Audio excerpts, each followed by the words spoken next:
Guys ഇന്ന് നമ്മളൊന്ന് പുറത്തോട്ട് പോകാൻ പോവാണേ. കുറച്ച് ദിവസമായിട്ടോ പുറത്തൊക്കെ ഇറങ്ങിയിട്ട് വീട്ടിൽ തന്നെ ഇരുന്നിട്ട് ഭയങ്കര ശോക അവസ്ഥയാണ്. അല്ലെങ്കിലും അങ്ങനെയാണല്ലോ, വീട്ടിൽ വെറുതെ ഇരിക്കുമ്പോൾ നമുക്ക് ഭയങ്കരമായിട്ട് ബോറടിക്കും. പിന്നെ എനിക്ക് എൻ്റെ ഹെയർ ഓർക്കുമ്പോഴാണ് കേട്ടോ വിഷമം. കാരണം ട്രീറ്റ്മെൻറ്റ് ചെയ്ത ഹെയറൊക്കെ വളർന്ന് ഇപ്പോൾ ഒരു കേളി ടൈപ്പ് ഹെയർ ആകുന്നുണ്ട്. അതെനിക്ക് ഒട്ടും ഇഷ്ടമല്ലേ. ഇനി ഉടനെ തന്നെ ഒരു ട്രീറ്റ്മെൻ്റ് ഒക്കെ ചെയ്യാൻ വേണ്ടി ഞാൻ പോകുന്നുണ്ട്. അതുകൊണ്ട് തന്നെ ഞാൻ ടൈ ചെയ്ത് വെച്ചു, അല്ലെങ്കിൽ ഇങ്ങനെ മുടി പൊന്തി പൊന്തി വരുവേ. അങ്ങനെ നമ്മൾ റെഡി ആയിട്ടുണ്ട്. എന്തായാലും നമ്മളൊന്ന് പോയിട്ട് വരാവേ.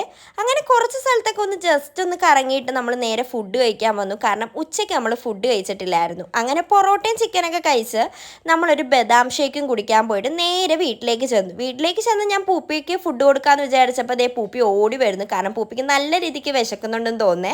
അപ്പോൾ പൂപ്പിക്ക് ഇടയ്ക്കൊക്കെ നമ്മൾ കട്ടും കരളും ചോറുമാണ് കേട്ടോ കൊടുക്കുന്നത്. ഇടയ്ക്ക് കൊടുത്തതിന് ആൾക്ക് ഭയങ്കര ഇഷ്ടമാണ്. അതിനുവേണ്ടി കാത്ത് കിടക്കുവാണ് കേട്ടോ അവൾ. അങ്ങനെ ഞാൻ ഈ ചോറെടുത്തതും ദേ ഓടി വന്നിട്ടുണ്ട്. അപ്പോൾ അവൾക്ക് ഞാൻ ഫുഡൊക്കെ കൊടുക്കട്ടെ. അപ്പോൾ അത്രയൊക്കെ ഉള്ളൂ. അടുത്തൊരു വ്ളോഗായിട്ട് വരുന്നവരെ